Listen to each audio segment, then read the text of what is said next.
17 Ramadan 2 tahun hijrah Nabi perang pada masanya gayuh perang Yahudi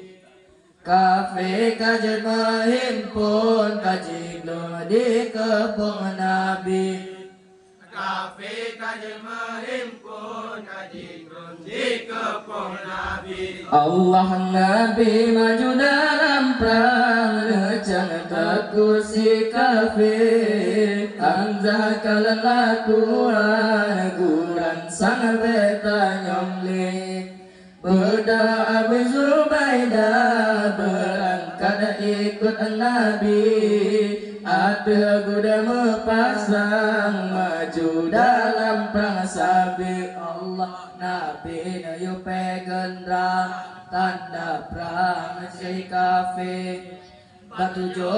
Ramadan 2 tahun hijrah Nabi perang Badar masanya gayuh perang Yahudi kafe kajen menghimpun kajigong di kebun Nabi kafe kajen menghimpun kajigong di kebun Nabi Allah tetap Nabi Muhammad tinggal nanggung Madinah tunduk perintah Allah nayu perang nanggung bukti Situlah Nabi dalam perang pedang agama Allah agama Islam tedang saya kewafat Nabi Allah Nabi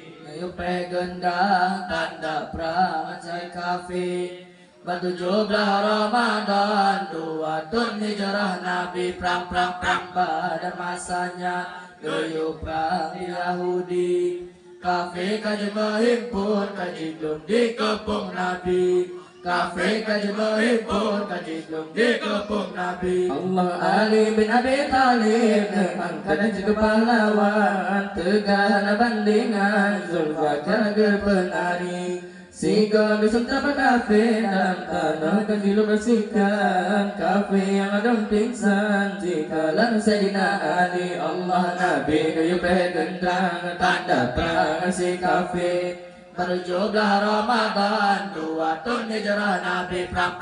Badar masanya gayuh perang di Yahudi kafe kajen menghimpun kajigong di kebun Nabi kafe kajen menghimpun kajigong di kebun Nabi Allah nasib ya Abu Lahab musuh orang Islam mati dalam perang Badar risi dan tetik bangkit kafirnya itu takbir pun berkumandang bendera Islam maju di dalam perang sabi Allah Nabi kayu pegendang tanda perang si kafir 17 Ramadan 2 tahun hijrah Nabi perang Badar masanya gayuh perang Yahudi kafe kajen menghimpun kajigong di kebun Nabi kafe kajen menghimpun kajigong di kebun Nabi